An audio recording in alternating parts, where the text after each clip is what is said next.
خب حالا مشکلی که واسهشون پیش میاد اینه که بچه‌هایی که توی کلاس شرکت کردن، حالا سعی می‌کنیم بیشتر از مطالب این جلسات آخر هم سعی کنیم توی امتحان ازشون استفاده کنیم که بچه‌ای که زحمت کشیدن حداقل کلاس رو شرکت کردن با وجود تمام فشارها یه تفاوتی داشته باشن با بچه‌هایی که خودشون رو رها کردن کاملا.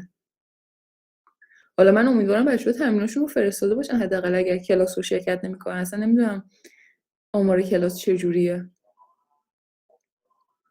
امیدوارم که واقعا حیفه این همه زحمت کشیدن حداقل امتحانشون رو بدن و سوالاتشون تمرینشون رو فرستاده باشن تا بتونن حداقل این درس رو پاس کنن، وگرنه دوباره باید ترم بعد بردارن. درسته؟ فقط 9 نفر فرستادن. کدوم تمرین آقای محمدزاده؟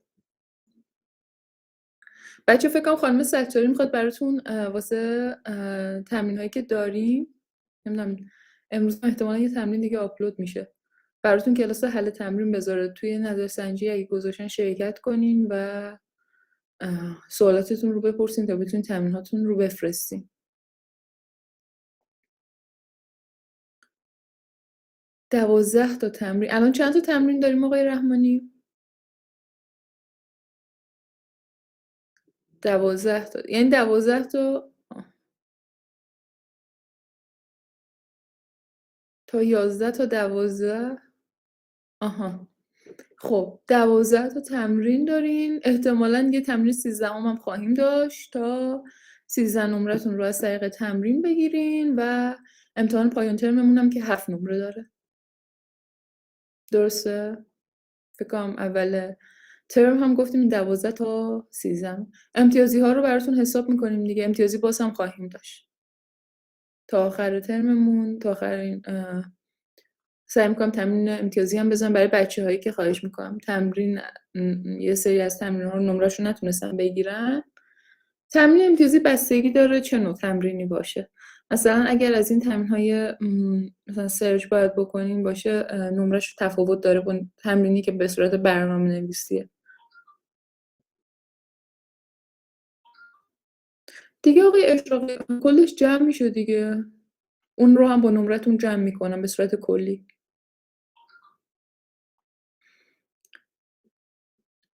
فکر کنم ما الان چند بچه هفته دیگه یک شنبه تعطیله؟ یک شنبه فکر کنم تعطیله. درسته؟ شما خبر ندارین؟ آها من اسکرول نکرده بودم. مرسی. بس تعطیله. پس ما یه جلسه سه شنبه داریم و هفته بعد رو داریم. درسته؟ خب خوبه.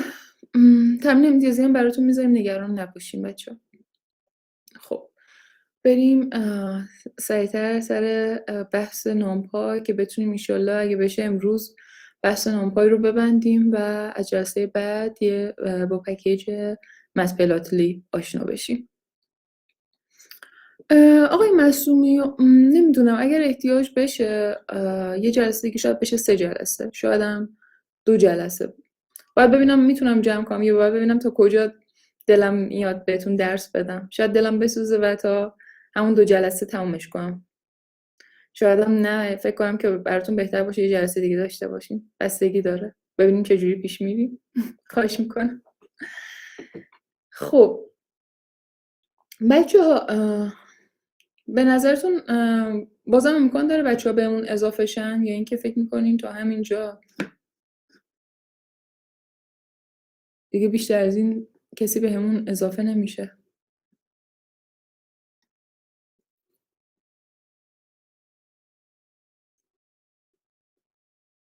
خب آقای تقوی هستید اینجا الان؟ ممنون میشم لیست رو اسکرول کنین و اسم بچه‌هایی که توی کلاس هستن الان رو برای من یادداشت کنین و به هم بدین یا اسکرول کنین عکسشو بفرستین. هر جور که راحتی. من میخوام برای بچه‌هایی که این جلسه هستن یه نمره امتیازی در نظر بگیرم. به خاطر اینکه با وجود تمام فشارها بچه‌ها سر کلاس حاضر شدن. خیلی ممنونم، مرسی. یه نفر کم شد. حالا ببینم آقای علمی، ببینم امتحانتون رو چطور میدین و این جلسه نمره امتیازی خوبی براتون در نظر گرفتم. آره یکی کم شد. یکی اد شد دوباره. خب درسته که ما حضور غیاب نداشتیم، ولی خب به نظر من بچه‌ای که زحمت میکشن و سر کلاس حاضر میشن باید یه تفاوتی داشته باشن با بچه‌ای که 41 نفر شد. خب که خواهش میکنم. خب بریم سر مبحثی که داشتیم. آخرین تاپیکی که راجبش صحبت کردیم اره ایندکسینگ بودش و اگر یادتون باشه گفتیم که 4 تا تایپ داره. یادتون هستش بچه اون 4 تا مدلی که داشتیم برای اره ایندکسینگ ها چیا بودن؟ که ما فکر کنم راجب به 2 تاشون صحبت کردیم. از صفحه شیر شده هم میتونیم تقلب کنیم.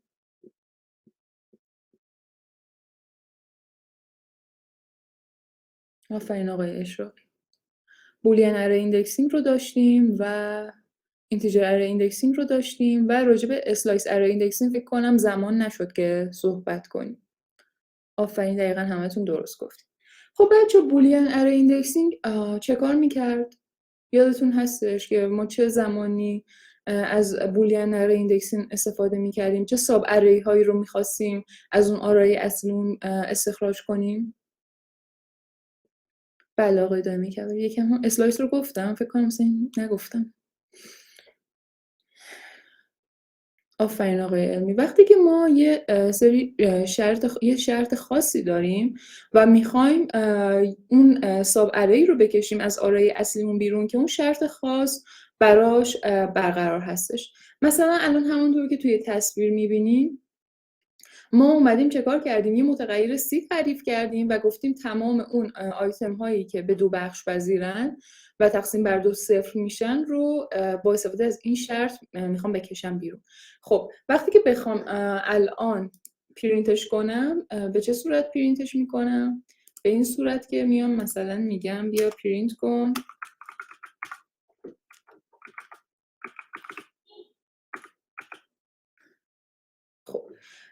الان میخوام آیتم هایی رو بکشم بیرون که شرط سی براشون برقراره و همینطور یه نکته که وجود داره میخوام خود سی رو هم پرینت کنم ببینم شیپش به چه صورت هستش. اگر یادتون باشه گفتیم اون آرایی که داریم از اون آرای اصلیمون استخراجش میکنیم یک بردار هستش، چون تمام اون آیتم هایی که شرط براشون برقرار هستش رو توی یک بردار برای من نمایش میده. اما وقتی شما خود سی رو میاین پرینت میکنین میبینین که شیپ و رنگش همه چیش دقیقاً عین بردار اصلی که داریم و میاد چه کار میکنه؟ هر مقادیری که توش هستش ترو و فالس هستش. هر کدوم از این آیتم ها اگر شرط براشون اوکی بوده اون رو با ترو نشون میده و اگر شرط براش برقرار نبوده با فالس نمایشش میده. بریم با هم دیگه پرینتش کنیم ببینیم چی میشه. خب اینا رو یکم به هم همه رو کنار هم بتونیم ببینیم. خب نگاه کنیم بچه‌ها. اول اومده ببینیم چی رو پرینت کرده. درست. نگاه کنین اولین خط این 2 4 6 اون برداری هستش که قرار بوده اون شرط سی براش برای تمام آیتم هاش برقرار باشه. همونطور که این شرط اون این بود که اعداد زوج رو بهمون بده دیگه. وقتی من پرینت کردم ارسی رو اومده اون اعداد زوج اون آرای اصلیمو کشیده بیرون و به هم نمایش داده 2 4 6. خب بعدش اومدم چه کار کردم؟ خود سی رو پرینت کردم. وقتی خود سی رو پرینت کردم اونایی که زوج بوده رو ترو بهم نشون داده و اونایی که زوج نبوده رو فالس نشون داده، چون اون شرط براشون برقرار نبوده. خب حالا فعلا اینو بذاریم، نمیخوایم اونو ببینیم فعلا. خب بعد گفتیم که حالا یه راه دیگه هم وجود داره. شما مثلا میتونی این شرط رو اینطوری به صورت جدا نیای تعریف کنی و بعد متغیر رو پاس بدی به اون اره‌ای که داری. میتونی شرط رو همونجا تعریفش کنی. مثلا من اومدم چه کار کردم؟ گفتم اونایی که از 4 کوچکتر هستن رو برام پرینت کن. پس به جای اینکه بیام شرط رو توی متغیری تعریف کنم اومدم به این صورت هم میتونیم بنویسیم که 1 و 2 و 3 رو براتون پرینت کرده. خب این شد از بولین اره ایندکسینگ، درسته؟ بعد اومدیم راجع به اینتیجر اره ایندکسینگ صحبت کردیم. توی اینتیجر اره ایندکسینگ میومد چه کار میکرد؟ ما وقتی که میخواستیم به یه آیتم خاصی اشاره کنیم، یه روش ایندکس گذاریه دیگه در واقع، میاد چیکار میکنه؟ به صورت دیگهش اینجا شرط تعریف نمیکنه، میاد چیکار میکنه؟ میاد مثلا یه عدد اینتیجر میذاره، به خاطر همینه بهش میگن اینتیجر اره ایندکسینگ. به این صورت که مثلا من اینجا گفتم بیا پرینت کن اره 1. میتونین بچه‌ها بهم بگین اره 1 الان توی این آرای کدوم قسمتش میشه؟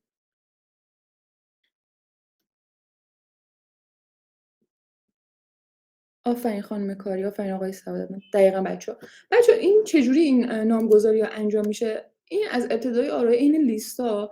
الان دارم این نحوه شماره گذاریشون رو توی بعد اول میگم. بعد اولتون رو به صورت سطری نگاه کنید. خب الان تو بعد اول از ابتدای آرای این لیست میشه آیتم صفرم، ایندکسش 0، 3 و 4 ایندکسش 1 هستش و آیتم بعدیمون هم ایندکسش میشه 2، درسته؟ پس 0 1 2 به صورت سطری نگاه میکنیم، شماره گذاری میکنیم.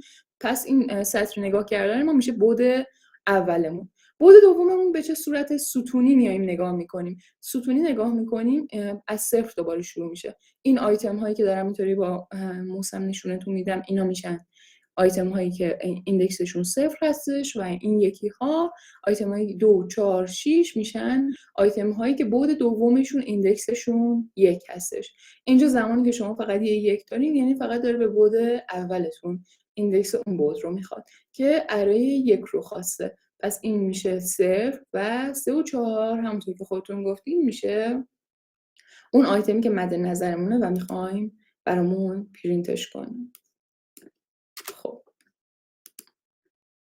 که همونجور که دوستاتون گفتن 3 و 4 میشه. حالا فرض کنین شما میخوایم به بعد دومش هم دسترسی داشته باشین. مثلا من میگم 1 و 1. خب الان 1 و 1 به چه صورت میشه؟ تو بعد اول که گفتیم که اینجا ایندکسش 1، حالا تو بعد دوم ستونی باید نگاه کنیم که این ستون میشه 0 و این ستون 1 هستش. پس اون چیزی که مد نظر ما هستش 4 هست.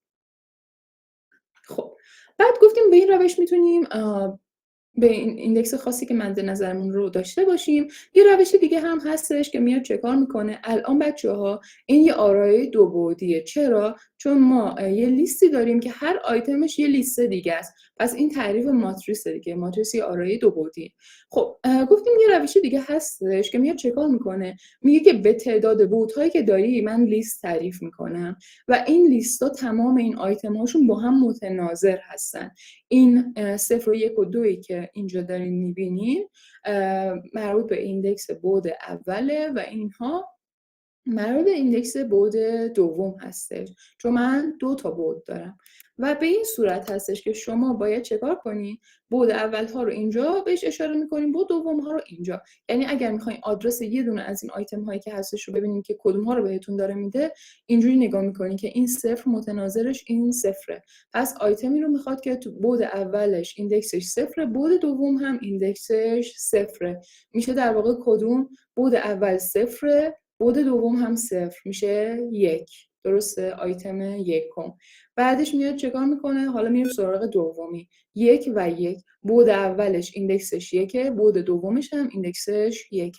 پس 0 1 2 میشه اینجا هستیم و یکمی رو خواسته که میشه 4. درسته؟ حالا میریم سراغ آخرین آیتمش که اینجا 2 و اینجا 0 که بعد اولش ایندکسش 2، پس 0 1 2 اینجا باید دنبالش بگردیم. بعد دومش هم 0 که گفتیم ستون اولمون 0، ستون دوممون 1، پس 5 میشه. پس 1 4 5 خروجی ما خواهد بود. درسته؟ حالا اگر فرض کنین 3 بعدی باشه 3 تا باید لیست داشته باشین که اگه بیشتر باشه تعداد لیست ها بیشتر میشه که این آرای ها متناظر میشه. اما برای این کلاس من اگر هم تو امتحان سوالی بدم یا هر جای دیگه بیشتر از 2 بعد ازتون نمیخوام. خب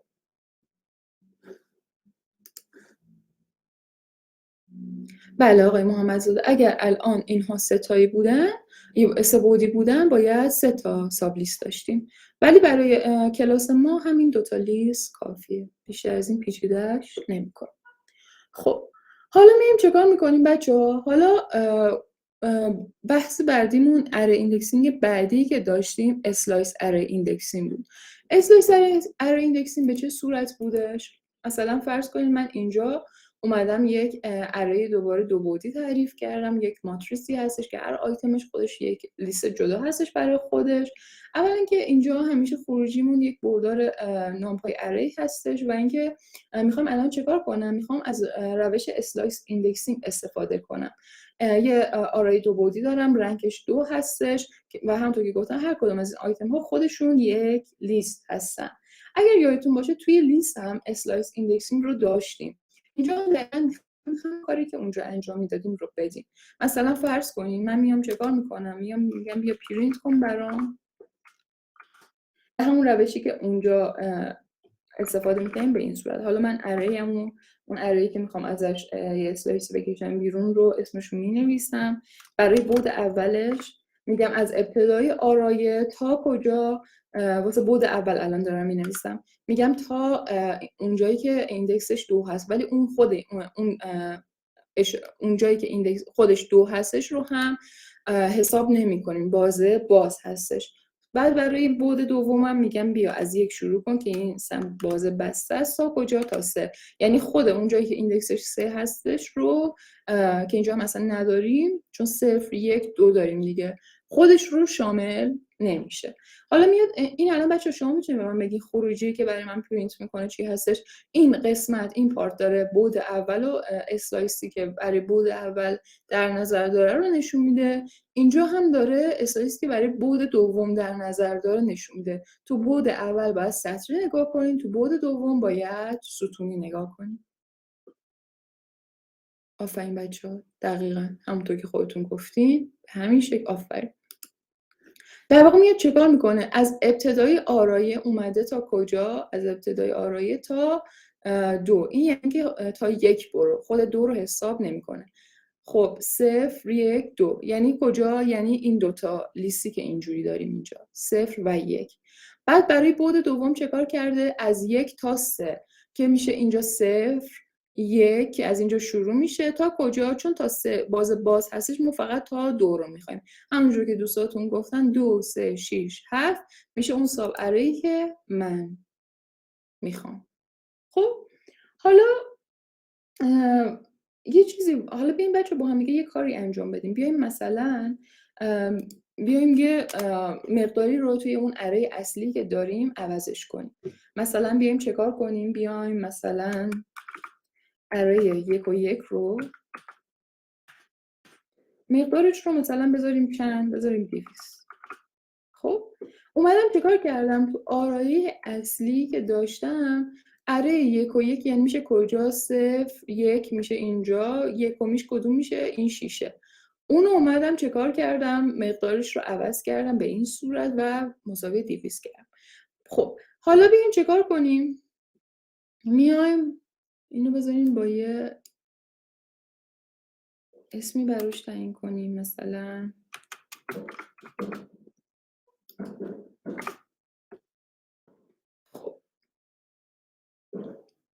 بچه شما الان انتظار دارین وقتی که اون بذاریم یه بار با هم دیگه هم اون اره اصلیمون اول پرینت کنیم ببینیم مقدارش تغییر کرد.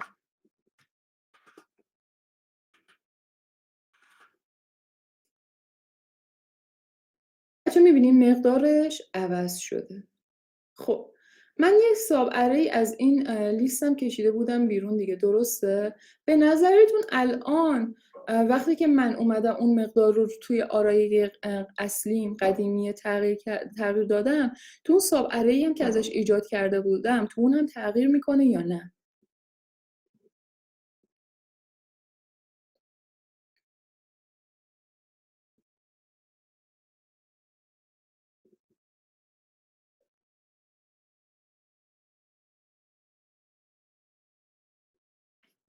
پس همه موافقیم که تو اون تغییر نمیکنه، درسته؟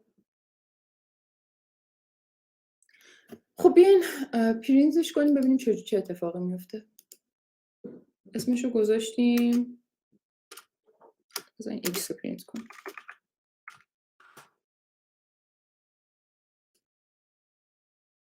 بچه همینطور که می‌بینیم مقدارش تغییر کرد و حالا دلیلش چیه؟ بچه نگاه کنیم، ما یه آرایی داشتیم، از روش با روش اسلایس کردن یه آرای جدید ساختیم. بعد اومدیم تو آرای اون قدیمی که داشتیم یه المنت رو مقدارش رو عوض کردیم. نکته جالب اینه که تو آرای جدیدمون هم اون مقدار عوض شده. یعنی زمانی که شما دارین به روش اسلایسینگ آرای جدید میسازین، دیتاها جای جدیدی کپی نمیشن، بلکه تنها و تنها میاد چه کار میکنه؟ یه ویو متفاوت از اون آرایی که داشتی رو بهت میده. این دیتا جای کپی نشدن، آرای جدیدی ساخته نشده. شما فقط با روش اسلایسینگ اومدین چه کار کردین؟ یک ساب اری رو کشیدین بیرون، ولی آرای جدید نساختین. که پس نکته که وجود داره اینه که وقتی شما میای اون نامپای اری اصلیت رو تغییر میدی، توش تغییر ایجاد میکنی، چون که زمانی که ازش یک با روش اسلایسینگ یک ساب اری رو کشیدی بیرون، اون یک نامپای اری جدید نیست، بلکه فقط یک ویو از اون نامپای قدیمی هستش. اون مقدار رو هر وقت عوض کنی توی اون جدیده هم اون مقدار تغییر میکنه. خب تمرین امتیازی اول یه روشی وجود داره که میتونه چکار کنه، کاری کنه که دیگه این مقدار یه فانکشنی وجود داره که میاد چکار میکنه، باعث میشه که شما وقتی که نامپای اری جدید میسازی اون مقادیر توش تغییر نکنه. الان جوابش رو بهم ندین بچه‌ها، برید خودتون تمرین سرچ کنید، چون این همه نمره داره. برید خودتون سرچ کنین، مطمئن بشین و تا پایان این هفته وقت دارین که واسه منتورتون بفرستین و نمره امتیاز بگیرین. اینجا نمیدونم یک داره خودکشی میکنه فکر کنم. بله آقای اشراق. چه کار کنیم که این اره‌ای که میسازیم، خب چه کار کنیم؟ اره‌ای که ساخته میشه وقتی که میایم اون یه مقداری رو توی اون اره اصلی عوض میکنیم، دیگه اونجا تغییر نکنه تو اون اره جدیدمون، فقط تو اره قدیمی تغییر کنه.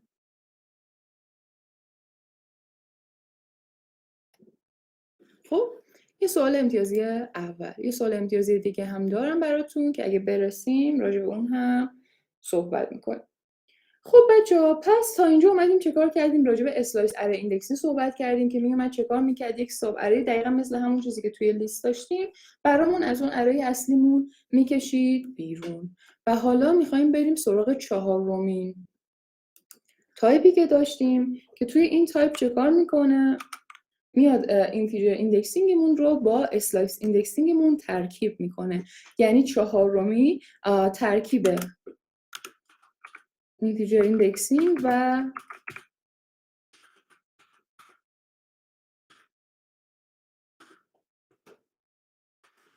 چی هستش؟ اسلایس ایندکسینگ.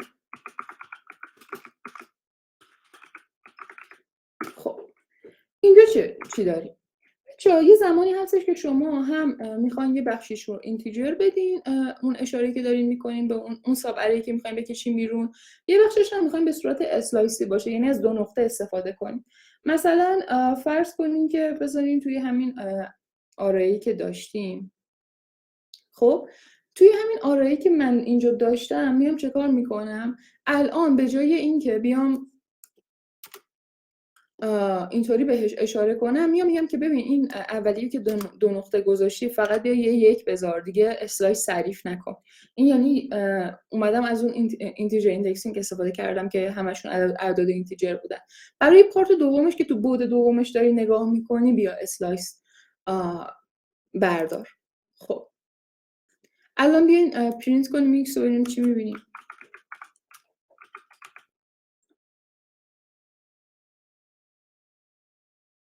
خب بچه اینجا چه اتفاقی افتاد؟ اولا که اومده چه کار کرده؟ اومده این تو بعد اول فقط گفته یک. خب آیتمی که ایندکسش یک بود کدوم بود؟ اینجا بود دیگه. 5 و 6 و 7 و 8 داشتیم. بعد اومده گفته کدوماشو تو بعد دوم بردار، از اونجا که یک هستش تا 3، یعنی چون باز هستش یعنی تا دومی، پس میشه 6 و 7 و 6 و 7 رو به هم نمایش داده. بچه چه اتفاقی افتاد اینجا؟ میتونین بهم بگین اینجا چه اتفاقی افتاد وقتی که شما اومدین یکی از اون بودها رو به صورت اینتیجر تعریف کردین؟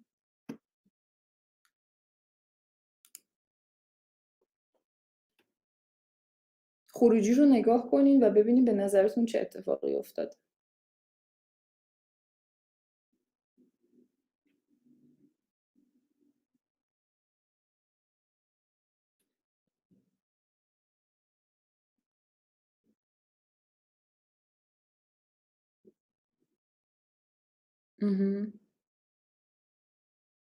آفرین. در واقع منظورتون اینه که بودش کم شد، درسته آقای صافی زاده؟ بچه یه بود کم شد. حالا بیاین مثلا این دوتا رو به این صورت بنویسیم. بذارید من یه وای دیگه تعریف کنم. خب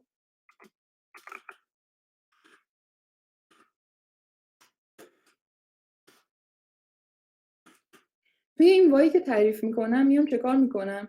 اینجا میام مثلا میگم که فرض کنید اون گفته از 1 تا 2 دیگه. من اگر به این صورت بنویسم،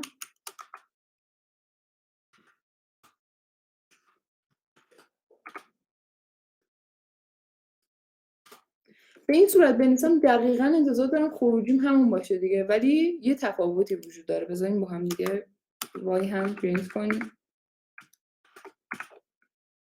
چون نگاه کنین اینجا که وقتی میگیم از 1 تا 2 چون باز هستش دوره همون 1 رو بهمون نمایش میده دیگه.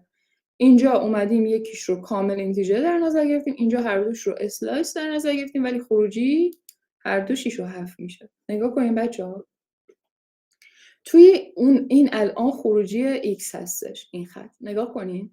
این وقتی که این به این صورت هستش یعنی این بودش دو بعدی هستش. خب یعنی که رنگ اینجا هم رنگ چند بود؟ دو بعدی بود. رنگ عوض نشده.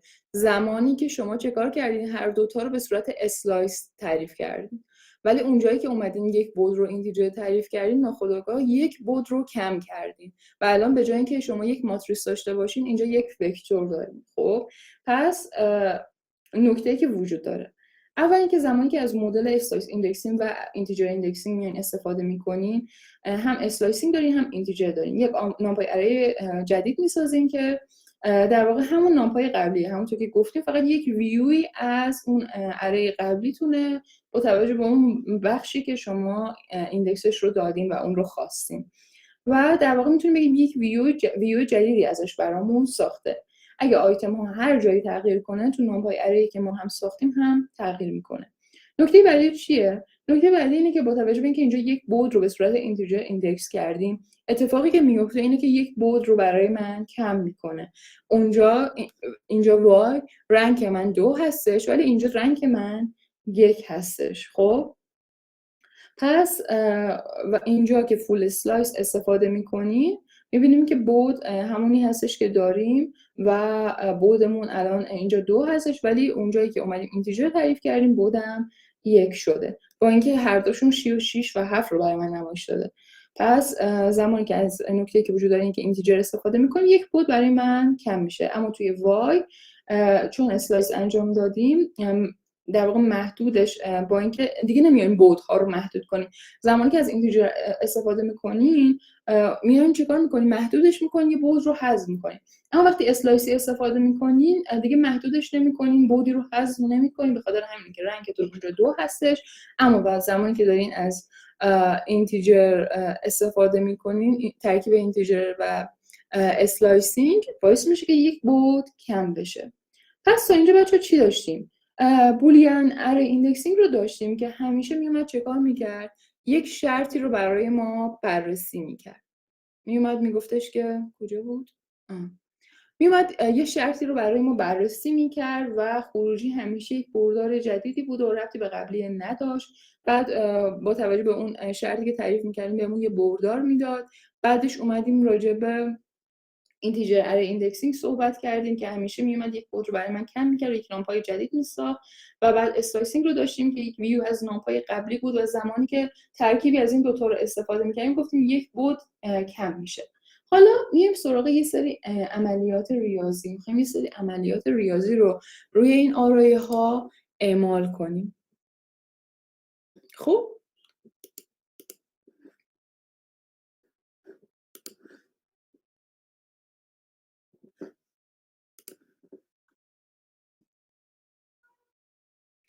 این الان رنگش بچه پس 1، اینجا رنگش چیه؟ 2 هستش. این نکته مهمی هستش چون این الان به صورت بردار، این ولی به صورت ماتریس. خب حالا بیایم چیکار کنیم؟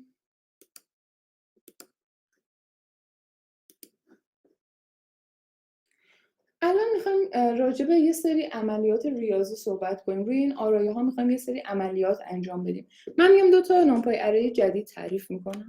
یه x تعریف میکنم،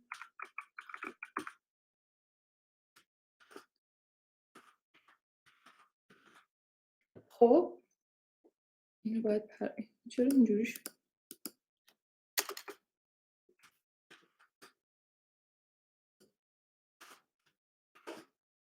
یه وای میام تعریف میکنم،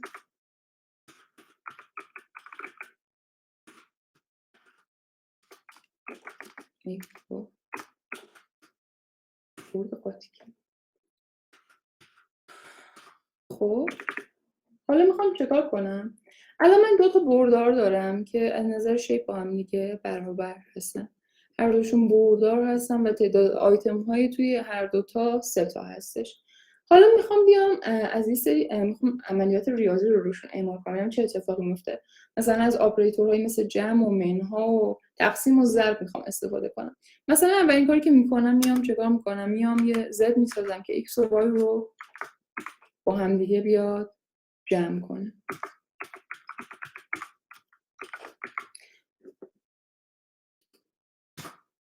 خب بچه چیزی که شما انتظار دارین ببینین چی هستش اینجا؟ انتظار دارین که چه برداری رو به عنوان خروجی بهتون نمایش بده؟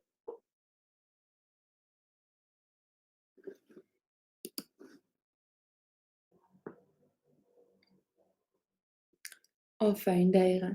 بچه‌ها زمانی که از آپریتورهای ریاضی واسه 2 تا بردار دارین استفاده میکنین که شیپشون یکی هستن، این عملیات ریاضی به صورت element wise یا مؤلفه به مؤلفه انجام میشه.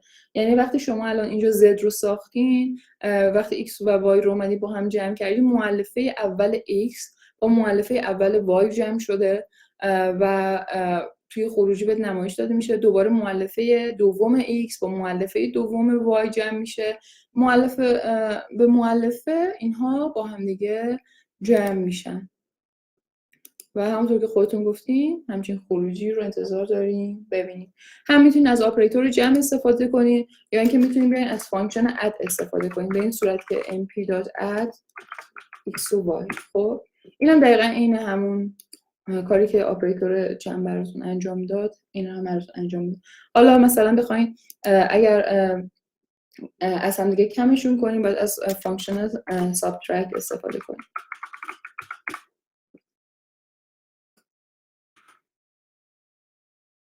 میاد چیکار میکنه؟ کمشون میکنه. به همین صورت حتی میتونستین از آپریتور منها استفاده کنیم که با اون فانکشنش هیچ فرقی نداره. هر کدومش که خودتون راحت تر بودین. حالا بچه اگر بخواین ضرب مؤلفه به مؤلفه آیتم ها رو داشته باشین چی کار باید بکنیم؟ به نظرتون از چه آپریتوری باید استفاده کنیم؟ بچه من بالا چون ایمپورت کرده بودم دیگه اینجا لازم نبوده بکنم. برای من که ران کردم اونم ایمپورت شد. آفرین بچه ها، دقیقا. بچه ها حواستون باشه وقتی دارین از این ستاره استفاده میکنین، از ستاره استفاده میکنین، ضرب مؤلفه به مؤلفه آیتم ها داره اتفاق میفته. این ضرب ماتریسی نیست که قبلا داشتیم راجعش صحبت کردیم. توی این حالت که 2 تا بردار یه شکل داریم میتونیم بیاین با استار ضرب مؤلفه به مؤلفه داشته باشیم. میاد مؤلفه‌های اولش رو در هم ضرب میکنه، مؤلفه‌های دوم رو در هم ضرب میکنه، مؤلفه‌های سوم رو هم در هم ضربشون میکنه که میتونید از فانکشنش هم استفاده کنین دیگه، مثل همه اونایی که داشتن mp dot multiply میشکو. خب x و y هیچ فرقی با اون ستاره نداره. حالا واسه تقسیم هم میایم چیکار میکنیم؟ همونطور که از اسمش مشخصه از فانکشن دیواید استفاده میکنیم.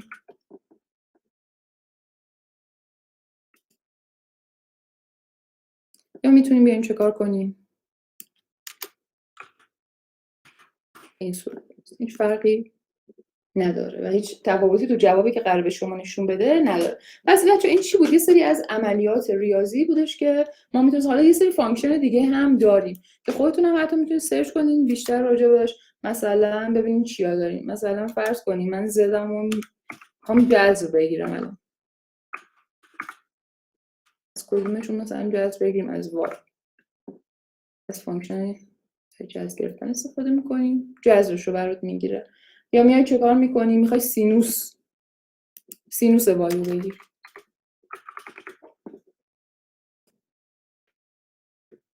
میخوای کوسینوس حساب کنی، میخوای تانژانت هیپربولیک استفاده کنی، هر چیزی که مد نظرتونه میتونین برین توابع مختلف رو ببینین و ببینین چه خروجیایی بهتون میده و باشون یکم کار کنین. خب حالا این از عملیات ریاضی. یکم بریم سراغ عملیات ماتریسی. راجع به عملیات ماتریسی صحبت کنیم. یه سری راجع به آپریشن هایی که برای ماتریس هستن که به در جبر خطی یا هر محاسبات عددی ریاضی که داریم به در میخوره. بچه‌ها شما ماتریس ترانهاده یا ترانسپوز رو یادتون هستش که چی بود؟ راجع به اون قضیه هم صحبت میکنیم الان. یکی از بچه‌ها سوالی پرسید مربوط به مبحث برودکاستینگ هستش که صحبت میکنیم در ادامه. بچه‌ها آقای اسدی چرا نامپای داخل امتحان نباید بیاد؟ و اونم اونقدر مطمئن درسته؟ اتفاقا نامپای میتونه بخش خوبی از سوالاتتون رو شامل بشه. بچه اصلا پیچیده نبود. کجاش پیچیده بود آقای اسدی؟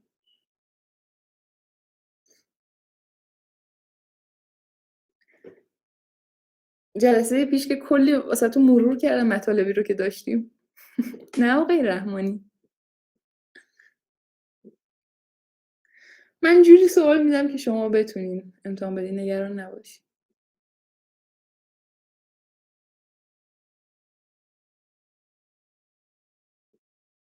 بله تمرین امشب که براتون آپلود میشه بچه از نامپای هستش.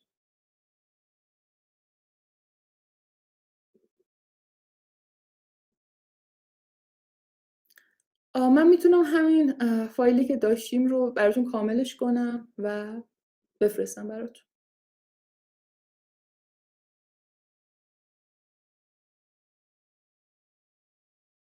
بله آقای علمی، تمرین ها ساده هستن و همینطور فکر کنم تمرین بعدی هم خانم ستاری ترک کردن و اون هم براتون کلاس حل تمرین میذارم. من اونجایی که اسلایس و اینتیجر رو ترکیب کردیم متوجه نشدم. الان آقای قربانی بار دیگه توضیح میدم. بله خانم خسروی فر، امتحان حضوری باید روی کاغذ احتمالاً کد بنویسین ولی جوری سوالا رو طرح میکنم که مشکلی براتون پیش نیاد. همین که تو کلاس حضور داشته باشین و با کلاس پیش رفته باشین مطمئن باشین هم نمره کامل رو میگیرید.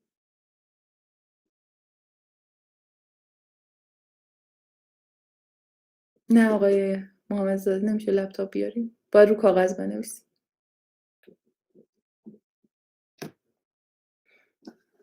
خب بریم اونجایی که آقای بچه من اگر هم سوال بدم سعی میکنم سوال ساده بهتون بدم، نگران نباشین. سوال پیچیده ای از نامپای بهتون نمیدم که گیج بشین، چون نامپای خیلی گسترده است و خیلی میشه سوالای پیچیده. اصلا کلا هر بخشیش که بخوای بهش زوم کنی وارد دیتیلش بشی انقدر نکته وجود داره که اصلا خیلی سخت میشه. ولی من سعی میکنم اگرم بهتون سوالی دادم سوال ساده ای باشه، نگران نباشید. میشه یه کد بدید بگید خروجیش چیه؟ بله از این سوالا میشه داشت. سعی میکنم بیشتر اینطوری باشه که شما خروجی رو بگید چون امتحان. ولی بچه اگه بهتون گفتم یه تیکه کد بنویسین احتمالاً باید بتونین، چون بخشش رو میدم که بتونین. نگران نباشین، امتحان رو جوری طرح میکنم که شما رو کاغذ واسه مشکلی پیش نیاد. اگر جلسات کلاس رو همه رو حضور داشته باشی مشکلی با امتحان نخواهیم داشت. مفاهیم هم ممکنه داشته باشیم آقای علمی، همش کد نمیشه.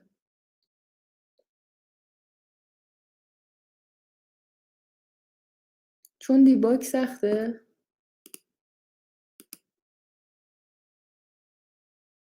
بله آقای غلام، اون اون مفهوم اصلیش برام مهمه، اینکه ولی چجوری کدش رو دیگه اگه منظورتون فاصله و پرانتز و کام مامیناست دیگه سختگیر نمیکنم اونجوری. خواهش میکنم. خب بچه‌ها نگران نباشین، واقعا نگران نباشین. اگه با کلاس پیش رفته باشین واقعا براتون هیچ مشکلی پیش نمیاد. خواهش میکنم. مفاهیمی و سوال مفهومی هم خواهیم داشت. همش که کد نمیشه روی کاغذ. خب ببینم اینجا آقای قربانی سوالش چی بود؟ ترکیب آقای قربانی اینجا منظورتون بود ترکیب اینتیجر اره ایندکسینگ و اسلایس اره ایندکسینگ؟ اینجا رو متوجه نشدیم؟ خب نگاه کنین، ما گفتیم که میتونیم تو حالت قبلی اینجوری داشتیم که میومد برای اینتیجر میومد چه کار میکرد؟ میگفتش که شما دیگه شرط تعریف نمیکنی و فقط میای با اعداد اینتیجر میای اشاره میکنی به اون ساب اره‌ای که میخوای. مثلا اگر فقط اینجا یه دونه یک داشتیم میومد چه کار میکرد؟ میومد آیتمی که ایندکسش 0 1 بود رو بهمون میداد که گفتیم اینطوری سطری اگر فقط یه دونه یک داشتیم یعنی فقط داشته بعد اول رو بررسی میکرده، بعد اول رو میخواسته که میومد چیکار میکرد؟ میگفت این 0 اینم 1، خب بس 3 و 4 رو برات پرینت میکرد. ولی زمانی که اینجا الان آرایت دو بعدیه دیگه، درسته؟ شما الان اینجا دو تا عدد داری. عدد اول ایندکسی که مربوط به بعد اولته داره بهت میده، عدد دوم داره چیکار میکنه؟ مربوط به بعد دومه هست که میشه چی؟ الان اینجا اگر بعد اولمون رو یک رو بخوایم گفتیم همون 3 و 4 میشه. حالا تو بعد دوم اندیسش 1، پس این ستون 0 اینجا 1 که کدومش رو میخواد؟ این 4 رو، درسته؟ و اون رو برام پرینت میگیره. بعد گفتیم که همونطور که توی لیستا داشتیم این پس از اینتیجر ایندکسینگ. بعد گفتیم همونطور که توی لیستا میتونستیم اسلایس داشته باشیم توی این اری ها هم ما میتونیم اسلایس اری ایندکسینگ داشته باشیم. به چه صورت؟ به این صورت که میومد چه کار میکرد؟ مثلا این وای رو شما نگاه کنید، این الان فقط اسلایس اری ایندکسینگ داره چون که از هر دو تا پارتی که داره از دو نقطه استفاده کرده. اومده چیکار کرده؟ دیگه بازه تعریف کرده. مثلا حالا اینجا بازش کوچیک‌تره، مثلا گفته که بعد اولت از 1 تا 2 میاد چکار میکنه؟ میگیم که این ابتدای بازه بسته است و انتهای بازه باز هستش، 0 1 2. خب این اندیس گذاشت به این صورت هستش که این از 1 تا 2 رو خواسته که خود 2 نیست، پس میشه این خط 5 6 7 8. خب این شد بعد اولمون. حالا میریم سراغ بعد دوم. بعد دوممون که ستونی گفتیم نگاه میکنیم از 1 تا 3 رو خواسته که 1 که 3 خودش جزوش نمیشه چون انتهای بازه ما باز هستش. پس اینجوری ستونی اگر بخوایم نگاه کنیم میشه 0 1 2 و 3 که از 1 تا 3 خود 3 هم نباشه میشه 1 و 2 و اون یکی هم که اینجا مد نظر میشه، اونجا هم که کدومو خواستیم؟ اینجا رو خواستیم و 6 و 7 رو برای ما پرینت کرده. خب نکته دیگه وجود داره، گفتیم که بعدش میتونیم بیایم چیکار کنیم؟ از اون اینتیجری که اینتیجر ایندکسینگ که داشتیم رو میتونیم با اسلایس اره ایندکسینگ ترکیب کنیم به این صورت که یه بعد رو بیایم فقط به صورت اینتیجر تعریف کنیم، یه بعد رو بازه اسلایسی بهش اشاره کنیم. خب فرقش با زمانی که شما میومدی هر دوتا رو به صورت بازه تعریف میکردی این بودش که اینطوری یک بعد شما کم میشد، محدودتر میشد تن تفاوتی که داشتش. الان من اومدم چیکار کردم؟ ترکیبی از اینتیجر و اسلایس رو استفاده کردم و الان اومده تو بعد اولش اینتیجر، یعنی از نوع اینتیجر اره ایندکسینگ داشته، فقط گفته که اون بخش رو به من بده تو بعد اول که اندیسش 1 هستش. میشه چی اینجا؟ 0 1. پس این خط این لیست من اون لیستی هستش که مد نظرم هستش که اندیسش تو بعد اول 1 هستش، 5 6 7 8. بعد واسه بعد دوم چیکار کرده؟ گفته که این رو دیگه به صورت اسلایس داده از 1 تا 3 که میشه 2 3. درسته؟ پس میشه فقط 6 و 7 که داره. در واقع یک ترکیبی از 2 تا تایپ قبلیه که داشته. خواهش میکنم آقای قربانی. متوجه شدین؟ خب کجا بودیم؟ گفتیم یه سری بیایم راجع به ماتریکس آپریشن همون صحبت کنیم. گفتم که بچه ماتریس تر و نهاده یا ترانسپوز یادتونه که چی بود؟ بهم بگین چی بود؟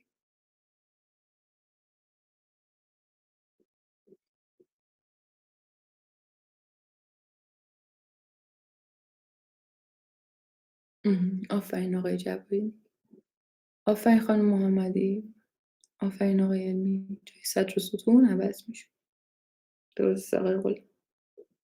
خب بچه وقتی تو ماتریس تر و نهاده یا ترانسپوز وقتی که استفاده میکنیم میاد چکار میکنه؟ شیپ رو برای ما تغییر میده. مثلا بیایم با هم دیگه یه مثال ببینیم. فرض کنیم من میام چکار میکنم؟ همین اری هایی که دارم فکر کنم خوبه. بذاریم 1 2 3 میام بهش یه سایزش رو عوض میکنم،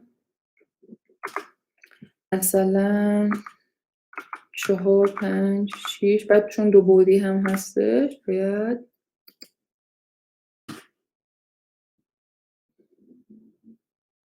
نذاشتش. چرا؟ خب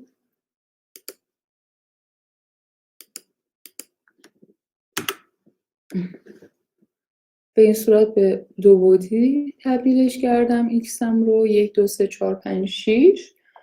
و بعد چیکار داریم؟ حالا همین نمیخواد دیگه.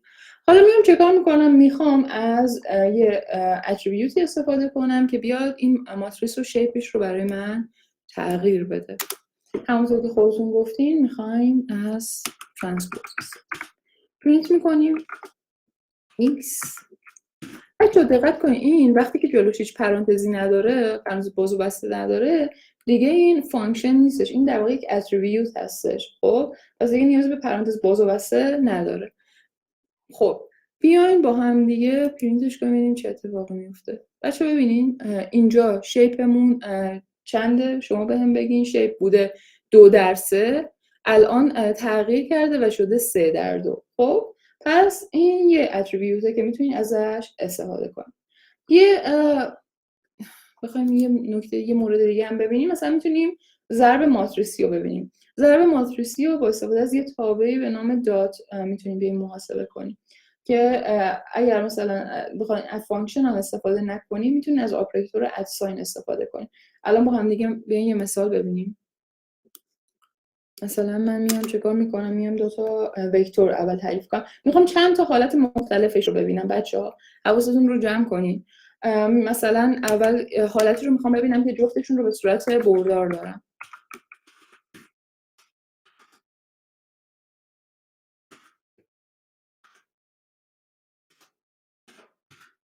یه بردار دیگه تعریف میکنم. P array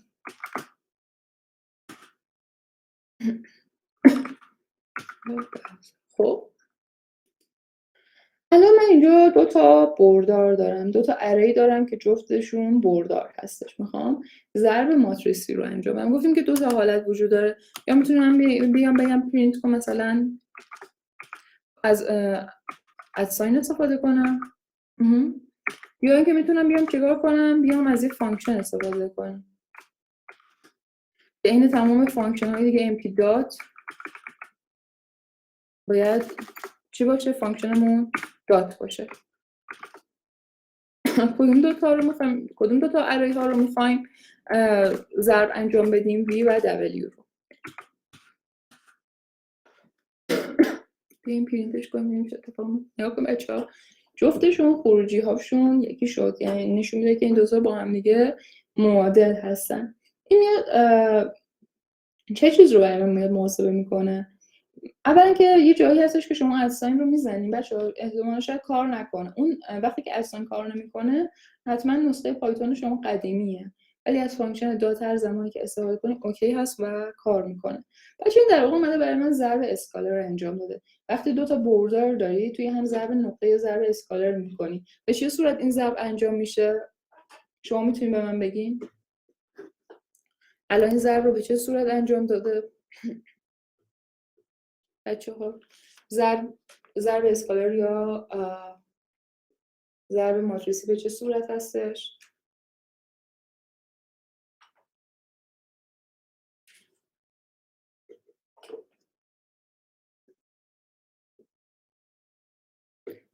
آفرین، دقیقاً. پس شما کاری که میکنی اینه که میاد چه کار میکنه؟ میاد عدد اول اون آیتم اول وی رو در آیتم اول W ضرب میکنه و بعد جمع میکنه با آیتم های دومش. درسته؟ خب پس من دو تا بردار داشتم و حاصل ضربشون یک عدد اسکالر شد. حالا بیایم فرض کنیم که من به جای اینکه جفتش رو بردار داشته باشم یکیش رو به صورت ماتریس داشته باشم. مثلا به چه صورت؟ بیاین این رو ماتریسش کنیم.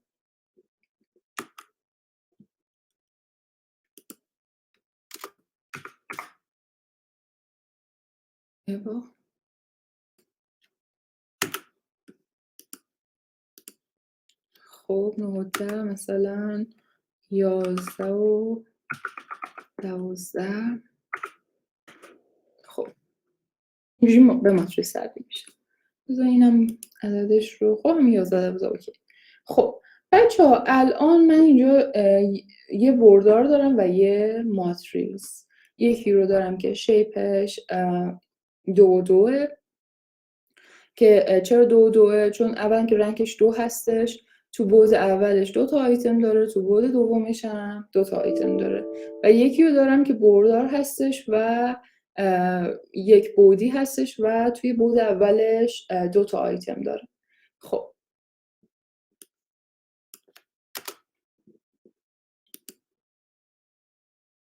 به این صورت برای من حاصل رو محاسبه کنم. حالا سوال امتیازی بعدی اینه بچه‌ها. فرض کنین من اینجا الان دارم پرینت کن ضرب مثلا وی و دبلیو رو. حالا اگر به این صورت داشته باشم چی؟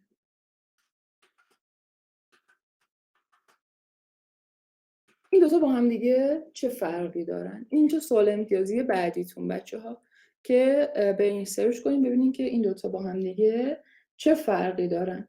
و تا آخر این هفته مهلت دارین که برای منتوراتون بفرستیم. پس الان شد 2 تا سوال امتیازی. چیکار کرده؟ چی آقای اشراقی چیکار کرده؟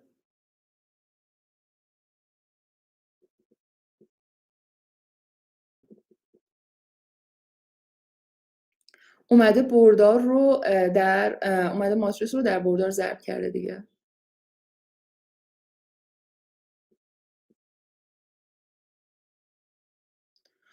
بچه نگاه کنین، ما گفتیم که این تایپ هایی که داریم تعریف میکنیم خب به چه صورته؟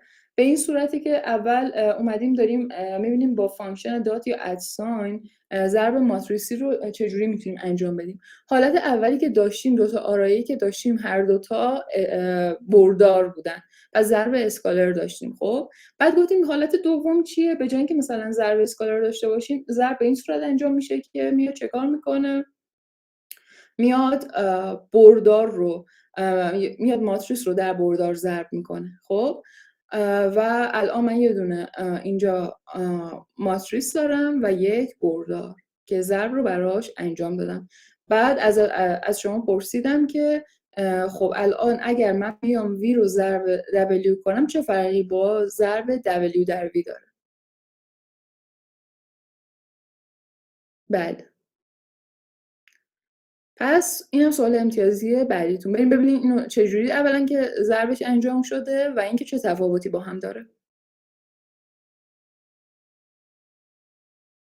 خب دیگه آقای جباری برین سرچ کنین راجبش ببینین چطور این اتفاق انجام شده.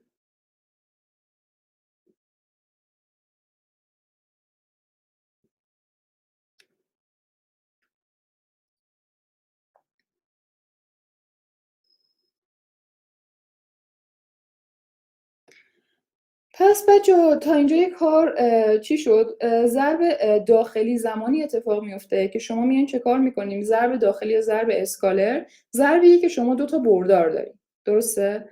پس زمانی که 2 تا بردار داریم بهش میگن ضرب داخلی، ضرب اسکالر، اینر پروداکت، هر کدوم این اسما که باش آشنا شدیم. 2 تا برداری که شیپ برابری دارن با هم ضرب میشن و خروجی به شما یک عدد اسکالر میده. یه زمانی هستش که بردار و ماتریس داریم. خب اینجا بردار و ماتریس داریم و زمانی که بردار و ماتریس داریم در واقع میشه ضرب وکتور از ساین ماتریس. خب حالت بعدی هم وجود داره که ضرب ماتریس در ماتریس هستش. خب و سوال امتیازیمون هم هستش که بریم ببینیم تفاوت این دو تا اینجا این خط و این خط با هم چه تفاوتی وجود داره. فقط حواستون باشه که تا پایان هفته میتونید بفرستین جواباتون رو. حالا یه زمانی هستش که حالت بعدی که وجود داره اینه که شما 2 تا ماتریس دارید و میخوایم 2 تا ماتریس رو در هم ضرب کنیم. نکته‌ای که زمانی که شما میخواین 2 تا ماتریس رو در هم ضرب کنیم بچه‌ها چی بود؟ شیپشون باید به چه صورت بود؟ نه ران نکردم دیگه. شما خودتون برین ران کنید.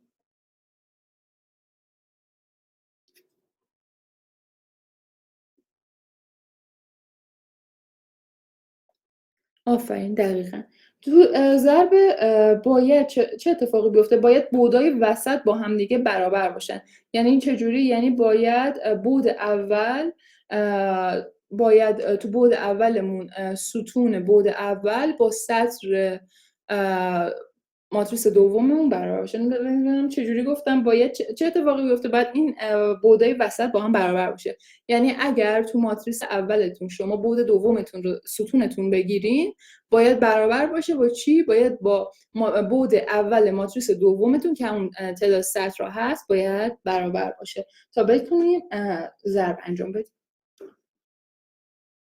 بچه اگر راجع به شیپ‌ها یکم واسهتون سوال پیش اومده کلا راجع به برودکستینگ الان میرسیم یا نه صحبت خواهیم کرد که چه اتفاقی میفته. من چند تا نمونه بهتون نشون میدم شاید یکم ذهنتون بازتر هم بشه.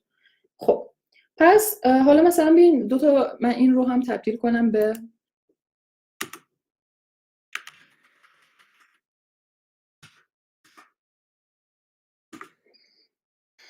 مثلا بزنید یه ذره ساده ترش عدداشو خوشگل کنیم. 1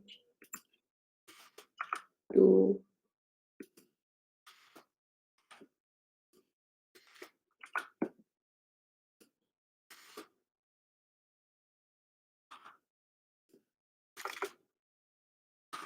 5 6 7 8 اینم ببندم این صورت. خب من الان یه وی دارم یه دبلی دارم 2 تا ماتریس دارم که شیپاشون با هم البته اینا که حالا 2 در 2 هستن ولی کلا بعدای وسطشون هم با هم برابر. بیاین این رو پرینت کنیم ببینیم چه اتفاقی میفته.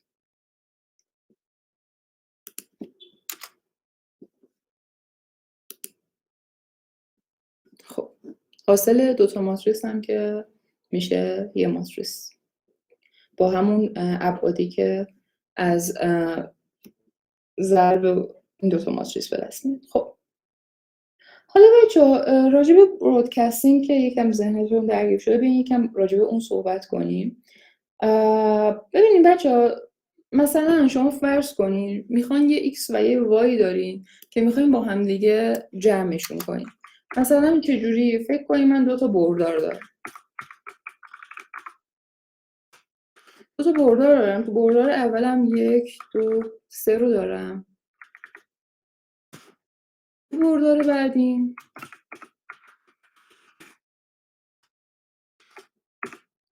مثلا 4 و 5 و 6 رو دارم. خب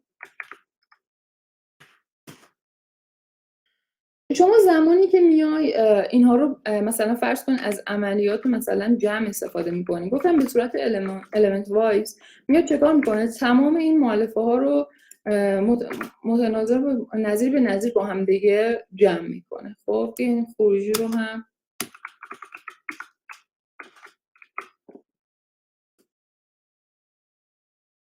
پس اینا رو اومد با هم دیگه جمع کرد. حالا فرض کنین شما به جای این که مثلا به جای وایتون که یه برداری داشته باشین که 3 تا آیتم داشته باشه، این بردار فقط بیاد یک آیتم مثلا 2 رو داشته باشه. خب به نظرتون چه اتفاقی میفته؟ الان جمع دوباره انجام میشه یا نه؟ کلا برای اجسام برای ضرب انجام میشه آقای صافی زاده و چند تا مدل داره. خب 3 تا مدل داره. اجسام برای ضرب وقتی که شما 2 تا وکتور داری، خب زمانی که 2 تا ماتریس داری و زمانی که یه دونه بردار و یک ماتریس داری، هر سه تاش حساب میشه. بله.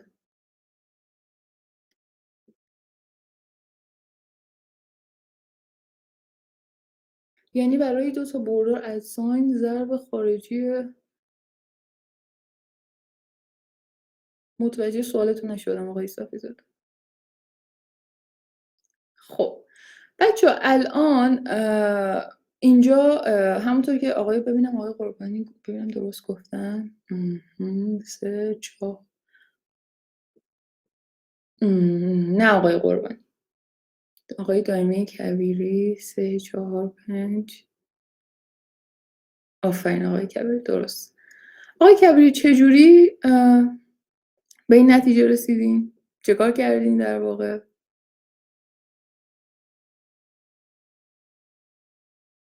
آفرین آقای غلامی. اومده چیکار کرده؟ همه درایه ها رو با 2 جمع کرده. خب چرا همچین اتفاقی باید بیفته الان که اینا که با هم دیگه شیپاشون برابر نیستش، تعداد آیتماشون متفاوته و چطور اومده این کار رو انجام داده؟ اینا از نظر بود الان به هم نمیخورن. از طرفی داریم مثلا گفتیم که اینا میان چه کار میکنن وقتی از عملیه اپراتور جمع استفاده میکنیم میاد مؤلفه به مؤلفه با هم جمع میکنه. چه اتفاقی داره میفته؟ بچه ها یه همچین چیزی فکر کنم قبلا هم داشتیم، یا مثلا بیا اینجوری فرض کنیم مثلا من میام چه کار میکنم، میام میگم که بیا 10 رو توی تمام یه چیزی تو مایه های این هست نگاه کنین. این میاد چه کار میکنه؟ میاد توی 10 رو ضرب در تمام مؤلفه های آیتم های x میکنه و همه رو منهای 5 میکنه. خب یعنی اون عملیات رو داره برای همه آیتم ها اتفاق میفته. قبلا وقتی داشتیم تولید عدد تصادفی میکردیم اگه یادتون باشه وقتی داشتیم از ساب ماژول رندوم فانکشن رندوم استفاده میکردیم گفتیم زمانی هستش که شما میخواین بین 0 و 1 نباشه و میخواین اسکیل رو عوض کنین یه همچین چیزی داشتین. اونجا هم من چیکار میکرد مثلا شما فرض کنید اونجا 5 تا عدد تصادفی تولید کردین. خب وقتی شما 10 ضرب در 10 و منهای 5 میکردین اتفاقی که میافتاد این بودش که میومد چیکار میکرد تمام اون عدد تصادفیایی که به دست آورده بود و ضرب در 10 میکرد منهای 5 میکرد باعث میشد توی اون بازه منهای 5 تا 5 که مد نظر من بود اون رو به من نمایش میداد. وقتی داریم 2 تا اری با شیپایی که به هم نمیخورن رو روشون عملیات element wise انجام میدیم میاد چه اتفاقی میفته؟ مثلا شما یه همچین چیزی دارین ولی چیزی که نامپای هم میاد به همچین چیزی تبدیلش میکنه. خب به این کار میگن برودکست کردن یا برودکستینگ که زمانی که ابعاد به هم نمیخورن میگه بیا انقدر تکرار کن یه کاری انجام بده که این ابعاد به هم بخورن و بشه اون عملیات رو روش انجام داد. حالا نمیدونم الان اگر ذهنتون میکشه من برودکستینگ رو باز کنم، اگر نه که میتونم جلسه بعد راجعش صحبت کنم، ولی اگر میکشین بچه‌ها یه 10 دقیقه دیگه با هم پیش بریم راجع به برودکستینگ صحبت کنیم.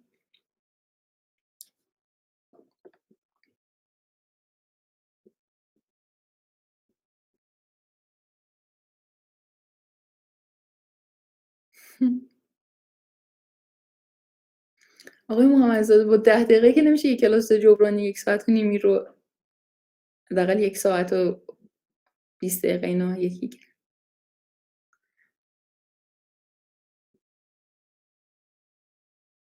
الان چجوری هستین بچه‌ها؟ الان حالتون خوبه؟ ذهناتون میکشه؟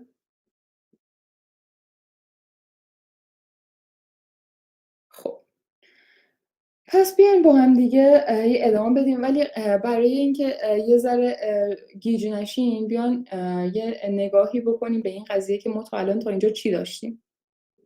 اولا اومدیم که گفتیم که ما میایم چه کار میکنیم، میایم یه سری عملیات داریم، میایم چه کار میکنیم.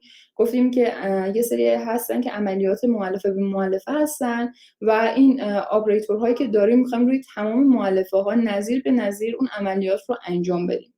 بعد گفتیم که یه سری فانکشن دیگه هستن توی نامپای که اون عملیات رو برامون انجام میدن، مثل ترانسپوز که داشتیم یا ضرب ماتریسی که گفتیم میتونیم از عملگر ادساین.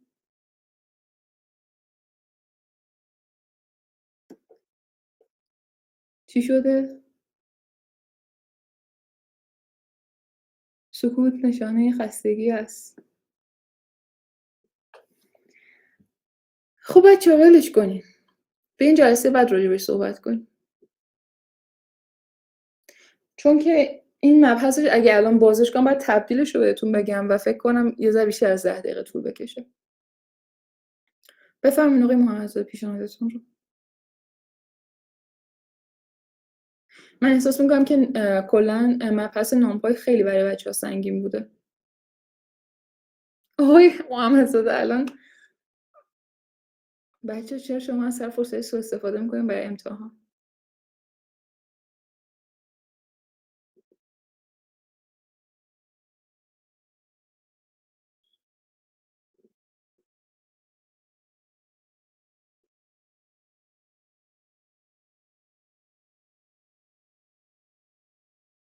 سوال‌های مفهومی امتحان رو تستی بدین. اگر تستی بدم میگم که اونجور که متوجه شدین دلیلش رو هم بنویسین. تستی‌های من اونجوری نیستش که شما فقط یک گزینه رو.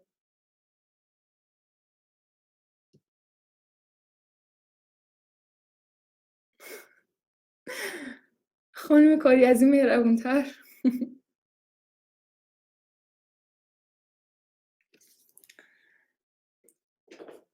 بچه من جالبه که فکر میکردم که وقتی به مبحث نامپای برسیم براتون آسان‌تر میشه.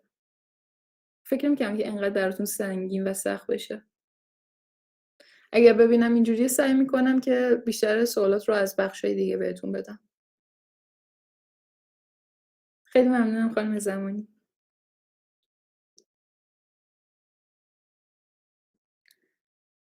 بله آقای آجیبندی، من تلاشم واقعا بر همین موضوع.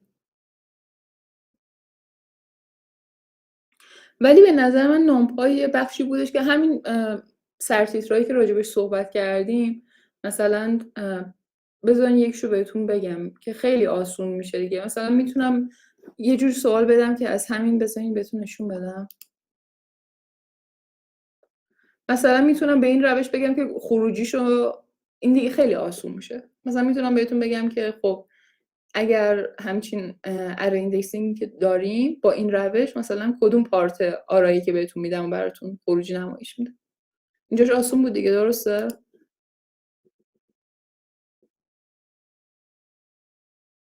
خب سعی میکنم سوال اینجوری هم داشته باشم. خوبه؟ سوال مفهومی هم که بهتون میدم از بخشای دیگه هم بهتون سوال میدم خیالتون راحت باشه. و اینکه ببینم دیگه چی داشتیم. شیپ و رنگ رو یاد بگیرین که چجوری به چه دردی میخوره. این فانکشنایی که بهتون یاد دادم رو بلدشون باشین. بچه نگاه کنین نامپای کلا همین بود. نگاه کن چیزی نگفتم ازش.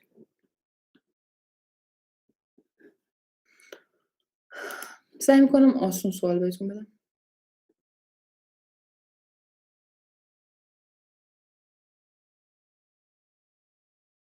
آخه من هنوز سوالا رو طرح نکردم بچه‌ها راستش. و مطمئن باشین که از چیزایی که گفتم خارج از این مفاهیم نیستش، یعنی چیز وحشتناکی قرار نیست تو امتحان ببینیم. بله بله بله خانم خسروی، خواهش میکنم. بچه الان از نامپای فقط برودکستینگ مونده که اونم توضیح بدم که نامپای چجوری میاد مثلا این شیپ ها رو تغییر میده و چه کار میکنه که میتونن دو تا اری که شیپشون با هم دیگه یکی نیست همچین عملیاتی روشون انجام بشه. فقط راجع به این مونده صحبت کنم که فکر کنم یه 20 دقیقه طول بکشه از جلسه بعد، و بعد میخوام یکم راجع به پکیج مطبلاتلیب براتون صحبت کنم. ببینم اگر واقعا فشار کلاس اینجوری به بچه‌ها زیاد باشه سعی میکنم توی همین 2 تا جلسه‌ای که داریم مباحث رو ببندم و بیشتر از اون دیگه بهتون بحث جدید باز نکنم، چون احساس میکنم که همین نامپای برای بچه‌ها خیلی سنگین بود. شما همینا رو یاد بگیرین مطمئن باشین میتونین نمره خیلی خوبی هم بگیرین. بعدش هم بیشتر نمره رو هم گرفتین دیگه، درسته؟ 13 نمرش رو گرفتین و یعنی میگیرین. تمرین امتیازی هم که امروز بهتون 2 تا تمرین امتیازی دادم و یه تمرین امتیازی هم برای اون بچه‌هایی که توی اون تایمی که گفتم تو کلاس بودن. از آقای تقوی خواهش کردم که اسامی رو یه اسکرین شات یه چیزی برام بگیرن، برام بفرستن واسه اون تایم اونایی که بودن، تا من یه نمره امتیازی هم برای اونها در نظر بگیرم. خیلی ممنون که کلاس رو همیشه از بچه‌هایی که همیشه تو کلاس حضور داشتن و اکتیو بودن. مطمئن باشین من وقتی دارم نمره میدم حواسم به این تمام این موضوع ها هستش. خسته نباشی. آقای معصومی سعی میکنم که مهربون‌تر باشم باهاتون. بفرمایید آقای غلامی.